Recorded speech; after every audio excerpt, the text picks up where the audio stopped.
everybody. Happy opener to the preseason there in Baltimore with the Eagles unfortunately losing to the evil empire of preseason football in the Baltimore Ravens. Welcome in. My name is Mark Farzetta. That's Bill Colarulo joining us right there from Legal Hands to the Face podcast and this Pond Lehocky Postgame show. That's Pond Lehocky Postgame show is presented by Ocean Casino Resort. Go to Ocean this football season and go for the win, ladies and gentlemen. Bill, welcome in. Little preseason kickoff tonight, man. Not the outcome, at least I was hoping for, but nonetheless, we saw some good flashes from some Eagles we were hoping to see good flashes from. Yeah, and Eagles football is back, Farzy. Could we ask for anything better? Yeah, just the regular season, the only thing. But we got to wait in due time. In due time, that regular season will be well worth the wait. Look, you said it right before we hit record. We hit go on the show, but we got what we needed, at least from one player. And what we got was I needed that kind of like Jordan Davis play that we got from Jordan Davis last year, where he burst through the Jets' offensive line and made it into the backfield, disrupt the play. Well, we certainly got that from Jalen Carter, where he went out there tonight and made a play, beating a third-round pick from a year ago in Ben Cleveland. And I think Fletcher Cox said it best when he said on the sideline, it looked like they were running a screen. That's how easy it was for Jalen Carter to get into the backfield. That's all I needed to dine on for at least another week there, Bill. How about you? Yeah, it was exactly what we've been hearing all training camp, is that this guy looks like he is ready to contribute to this Philadelphia Eagles team. And first series, first snap, he just tossed that guy like he was nothing. And like you said, former first-round pick. And Jalen Carter he's a beast. He really is. There's no reason he should have fallen from a skill perspective. And the Eagles lucked out. And at the end of the night, 2 quarterback hits. And who do they come from? Jalen Carter and Nolan Smith, the 2 rookies that everybody was excited to see. And they delivered tonight. Mm-hmm. That's what we needed for at least 1 week. We can talk about that. We can, like I said, dine on that for a moment, and we can enjoy that. One thing I did see tonight, look, we saw the speed, we saw the quickness, we saw the power from Jalen Carter. When you look at a guy like Nolan Smith, what definitely jumped out to me, and I don't like talking about speed because you could see speed in college, but when you see him at the NFL level, again, albeit preseason, but when you see him on an NFL field against NFL opponents, you see that speed really start to stand out. And they had him in the Hassan Reddick role tonight. Obviously, with Hassan Reddick not playing, they could allow him to just be free and go out there and get after the quarterback or try to get into the backfield as often as possible. And Nolan Smith, to me, really showed that speed off tonight. Yeah, definitely. And in the preseason, everything's vanilla. All the schemes are going to be vanilla. They're not really going to dial up any of their complex blitzes or stunt packages. But what I thought was interesting is that Desai came out in a lot of 5-man fronts where they had 3 defensive tackles on the field with 2 defensive ends. At one point, you had Milton Williams, Jordan Davis, Jalen Carter, Nolan Smith, and Derek Barnett all on the field. And it was kind of cool, like you said, to see Nolan Smith speed and athleticism against other NFL players. Both of these guys look like they can contribute this season. Now, I will say, Farzy, I did a tweet. Whatever happens, good, bad, or indifferent, we can't get too high or too low because we all remember Sammy Sleeves back in 2015, Sam Bradford going, 10 for 10, 121 yards, 3 touchdowns, and almost perfect quarterback rating. I went to bed that night saying to myself, the Eagles robbed the Rams. And we all know how that turned out. So we all take a breath, take the good, take the bad, but you got to take it with a grain of salt. It is the preseason. But I thought it was a promising first half. The Eagles really dominated that first half against the Ravens. No, they absolutely did. And I do want to say this, and you mentioned it already, but okay, so this is we're in the 6th minute right now, okay, of what's going to be a 90-minute show. I'm going to say this one more time, and I want to say it. Hopefully, this will be the last time we even have to acknowledge this. And John McMullen's going to join us. He'll probably utter this phrase as well. Derek Gunn's going to join us coming up in our next segment in about 15, 20 minutes. We'll talk to Derek Gunn. But just everything we're about to say for the next 85, 84 minutes, it's the preseason. All right, so everyone, we're acknowledging it's the preseason. But I'm telling you, when I looked up at the screen today and I saw that Jordan Davis was your defensive end, I thought, Interesting. Okay. But then in the interior there, you mentioned Milton Williams. Obviously, we mentioned Jalen Carter already. And then on the other side, you saw Derek Barnett with Nolan Smith, of course, lurking as an edge rusher there as well as an outside linebacker. It's something you would expect, as I said, the Hassan Reddick role. Jordan Davis as the DN. Look, I didn't need really tonight to see anything from Jordan Davis. I do find it interesting, though, that they had at least a package or an idea of him playing on the end as opposed to playing on the interior. Does that raise your eyebrows at all there, Bill? You know, like I said, he was throwing out a little bit of a different front with that 5-2. And what I think they're trying to do is, we all know Jordan Davis can stop the run. The question mark for him coming out of college last season was, can he also put pressure on the quarterback? So I think by lining him up a little bit different than just right there at that nose tackle, one technique position, is to give him an opportunity to get after the quarterback to see if he can generate some interior pressure. So I think that's what you're seeing there. And I thought he did a nice job. The defensive tackle position is going to be very deep on this Philadelphia Eagles team.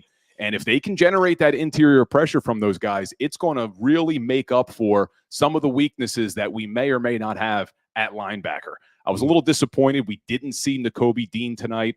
I didn't expect to see him with the Cleveland Browns coming in, but that's a guy, I've said it week after week with you on the show, only 34 NFL snaps. So I want to see him play against NFL talent. We did see some of the other guys tonight, but that's the big question mark. But they can make up for a lot of that with that defensive tackle position causing interior pressure and really disrupting other offenses. Certainly, and I think we will see Nakobe Dean. I think it's easy to say we'll see Nakobe Dean at some point in the preseason. I think playing as quickly as you are against the Browns during training camp with the joint practices and then playing in the game as well, I think they just wanted to be a little extra cautious with Nakobe Dean coming off the ankle injury. Great to see that he was a full participant in their last practice before this game, so I would expect to see him next week against the Browns.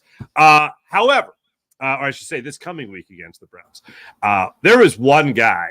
And when John McMullen and I were doing Birds 365 on Friday, and Bo Wolf joined us from The Athletic, he had mentioned that there's going to be a shuffling of the deck when it comes to the depth chart. Now, there's no official depth chart that's out just yet.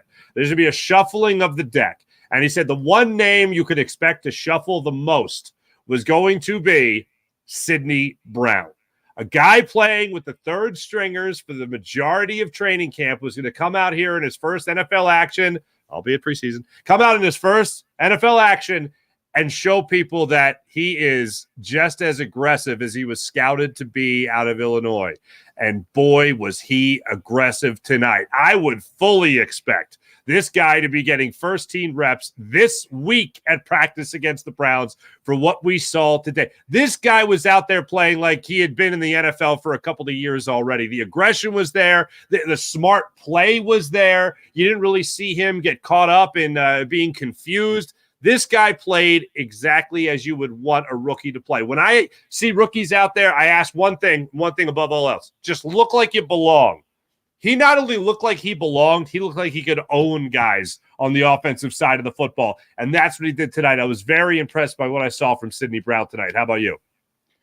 Yeah, I said it as soon as they drafted Sidney Brown. I said, if this guy can figure out how to play in the NFL, he's going to instantly become a fan favorite in Philadelphia because of the way he throws his body around and goes 1,000 miles an hour and just leaves it all out on the field. And you saw it tonight. He had 9 solo tackles, led the team with tackles. And like you said, we knew he was going to be aggressive. We knew he was going to fly around.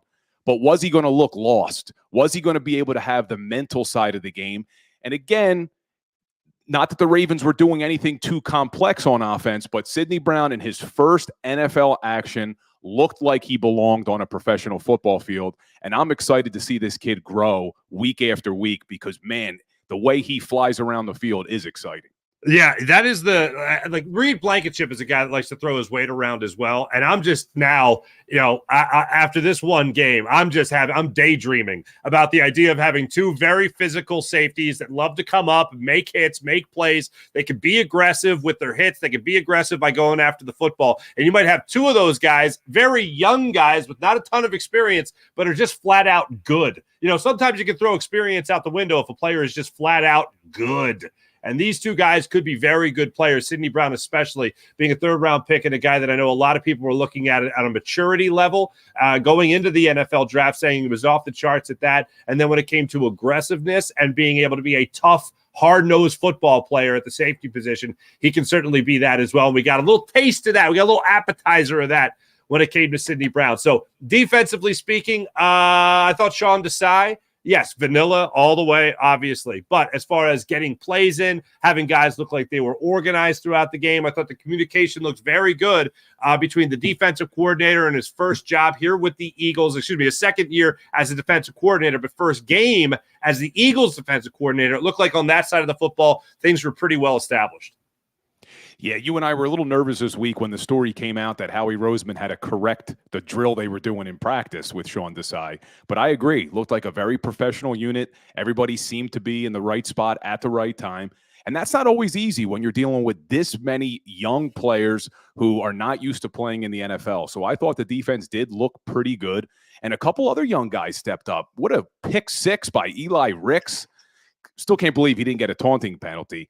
Ross Tucker kept saying it on the broadcast, but it was right 2 times in a row. He doesn't get the taunting penalty, but I'm glad, don't give the guy the flag. He's a young guy. He's excited about making a big play, but he looked good. And then the other safety, Terrell Edmonds, that they brought in from Pittsburgh, I thought he looked pretty solid as well. So this safety position that's been a question mark, if Terrell Edmonds can play the way he was playing and Sidney Brown can grow into that role, I think the safety position is going to be just fine. See, you mentioned Terrell Evans. I look at Kayvon Wallace in this game, and what I was looking at from Kayvon Wallace was, hey, give me a game where I see what everyone's been talking about. Like, the depth chart with him and Edmonds being, 1 and 1A on the unofficial depth chart, right?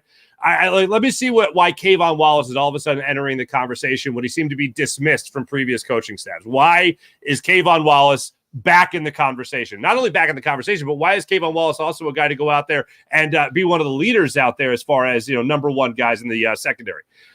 And I thought he showed me that in this game. So look, I think Sidney Brown now is the front runner after this game. Okay. After this game, I think Sidney Brown is your front runner to be the starting safety next to Reed Blankenship for 2 reasons. One, he played his ass off tonight. Okay. And the other, definitely, the team wants him to be the starting safety next to Reed Blankenship. They're not pulling for Terrell Edmonds. All right. They're not pulling for Kayvon Wallace. They're pulling for their rookie 3rd-round pick to show right out of the gate that he could be a starter at the NFL level. So that, for me, is something that tells me and screams from the mountaintops that they want him to take over that spot. And he certainly made him look smart by the way he played tonight. So we'll see if there is that shift. But Kayvon Wallace definitely played as if a guy, it showed me why he is entering his name into that conversation as a guy that will not only stick around, but could start as the season goes on in terms of, the ebbs and flows of a season. Guys need breaks here and there. He could be a guy that you see significantly play more snaps than what you have seen before. So he definitely showed me that. And yes, Terrell Edmonds goes out there. He gets into the backfield to make a sack. He gets a couple of tackles as well tonight. He showed me why he's a guy that has started, 75 games at the NFL level with the Pittsburgh Steelers. So yeah, he showed me something there. So they're well off at the safety position after this one. They appear to be well off after this one game at the safety position. I was a little surprised to go on the offensive side of the ball. So you mentioned the Eli Ricks pick 6. Okay, great play by him. Should have been a taunting penalty. They didn't throw the flag. I understand that it's Ian Book behind the line of scrimmage as your quarterback, and he looked terrible today. Yeah. But what was that play call? What was that play design at the line of scrimmage? Now, again, we just talked about Sean Desai as the defensive coordinator. I'm looking at Brian Johnson. Look, with his with his second team guys, with even McKee behind the line of scrimmage today as your quarterback, they looked fine. But that play call at the 2-point conversion, that left a little bit to be desired there. But everything else from Brian Johnson, I thought, as vanilla as it could be, but as far as communication went, I thought everything but that one play was gravy for the rookie offensive coordinator and play caller. Yeah, early on in the first half with Mariota, they had the false start penalty and then the delay of game back-to-back. But outside of that, it seemed as if Brian Johnson was getting the play calls in fairly quickly. You have to hope that maybe that 2-point conversion, that the Eagles aren't going to use some of their 2-point conversion plays that they're practicing. I don't know, but I didn't like the design of the play either. I do like the aggressiveness. It's the preseason. You go for it there. But that play just was doomed from the start. the depth on the offensive line tonight was a little bit left a little bit to be desired there towards the end of the game. But Ian Book wasn't doing us any favors either. But, man, did Tanner McKee look good. Oh, yeah. I think you did a tweet saying that, welcome to the quarterback factory. You're not kidding. No, he looked great. He looked great. And I'm seeing these reports about him going out there at training camp not looking so great. Ian Book could be the third string guy for this squad and all that. Like, there's a okay. Let me make sure I'm very specific when I say this. There is a backup quarterback controversy. If there could be a backup quarterback controversy, after that game, there might be a backup quarterback controversy. He looked sharp. He looked crisp. He looked like he wasn't afraid to run with the football if he needed to. Made a couple of back shoulder throws as well to Cleveland. He looked like a guy that had been, again, a rookie. Go out there and look like you belong, man. This kid from Stanford absolutely looked like he belonged. That was great. I was very impressed with that performance. And Marcus Mariota, he did. Look, if you want a very similar style quarterback, if you want just a mobile quarterback, then obviously that's the guy that could be the mobile quarterback. Had a couple of good runs in this game as well. But Tanner McKee was a guy that was just on point and was not afraid to throw the football. There was a couple of throws as well that he just fitted in a tight window. Trying to think of who it was to. I think it was in the second quarter there. Tyree Cleveland, maybe. Well, it might have been. A couple of completions were to him. Tyree Cleveland. They had another nice one to Johnny King, the guy they just picked up. That was a nice completion as well. Mm-hmm. Yeah, he was just on point as the quarterback. I was really enjoying watching him play. And if Marcus Mariota doesn't get a good control of the offense, if Marcus Mariota doesn't look like a guy that could be, a type of a quarterback to take over for a couple of games if need be, hey, look, this is one game. It's one good game for Tanner McKee to go out there and do what he did. And I was very impressed with what you saw from the rookie from Stanford. Definitely. And the positive that came from the NFC Championship game is the Philadelphia Eagles can probably keep 3 quarterbacks on their roster now with that rule change. So you may see them keep Mariota and McKee. You touched on this briefly. The reason you have Mariota here is you don't have to change the offense very much when you put him in the game. He's able to still run that read zone. We saw it today. He had 4 carries, 29 yards. He's averaging 7.3 yards a carry there. So you don't have to change the offense too much if he needs to come in for a play or two if Jalen Hurts has to come out of the game. But, yeah, I would certainly feel more confident at this point with Tanner McKee if it was a long-term thing, but let's hope it never gets to that because our boy Jalen Hurts is playing all 17 games this year. Mm-hmm. All right, let's before we talk to John McMullen in a little bit, before we talk to Derek Gunn coming up in the next segment, the running back room was something that a lot of people have been debating. We'll continue to debate. Kenny Gainwell not dressed tonight. Boston Scott not dressed tonight. Something those two guys have in common? Well, they've been here before in Philadelphia and Nick Sirianni's offense. You know who hasn't? That DeAndre Swift guy who had a hell of a juke, hell of a lower the shoulder on the same run. That was spectacular. Trey Sermon's been here, but he got into the game. Rashad Penny not been here. He was playing in tonight's game. Do we just believe this is all about learning the playbook, or do we get a little insight into RB1 will be Kenny Gainwell? What did you take away from it, Bill? Well, John's been saying it for a couple weeks now that Kenny Gainwell is the RB1 on this team. And I really think that who Sirianni plays means something. I don't think this was just about learning the playbook. I think I wasn't necessarily surprised that Gainwell didn't dress, but I was really surprised that Boston Scott didn't dress. So if that's any indication that these two guys are going to make the roster, I think it's clear that DeAndre Swift is making this team. So that battle for that 4th running back position may really be between Rashad Penny and Trey Sermon. They kept Trey Sermon on this active roster last year for a reason. They didn't want to risk putting him on the practice squad and somebody signing him off their practice squad. So I really think that 4th running back position may be the only position that's up for grabs between Rashad Penny and Trey Sermon. And interestingly enough, they both get 9 carries tonight. Neither one of them did much. Trey Sermon, 9 carries for 21 yards. He only averaged 2.3 yards a carry. Did have a nice touchdown run, close, short goal line run. And Rashad Penny didn't do much, only 3.8 yards a carry on 9 carries for 34 yards. So I do think both of those guys are the only 2 big backs that they have in that running back room. So they're probably battling for that 4th running back position. But the fact that you don't see Gainwell or Scott, I think, is a big indicator. And that's why you saw Trey Sermon returning kicks. Because at first I'm thinking, Trey Sermon as a kick returner?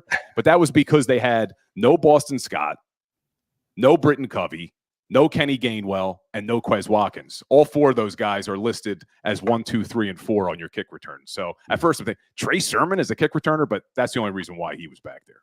Gotcha. I'm going to ask Derek on the same question when we come back, but I'll ask you this right now, Bill. If there's one player you had to point out, and I think I know the answer to this already, one player that helped his stock the most today, who was it? I think it was Sidney Brown. Yeah, I think it's clear cut, man. Yeah, I think it was Sidney Brown, because everything that you've heard about him coming out of school, about how he throws his body around and all that, we knew we were going to see. But how smart he looked out there. He didn't look lost, and that was what you hit on right away. Definitely raised his stock the best. And that's a position that he can raise his stock and really solidify that role. So, all right, coming up in a minute, we're going to talk to the great Derek Gunn, ladies and gentlemen, of Sports Take right here on the JAKIB Media YouTube channel. We'll be back in a minute with the Lehocky Postgame Show presented by the great people at Ocean Casino.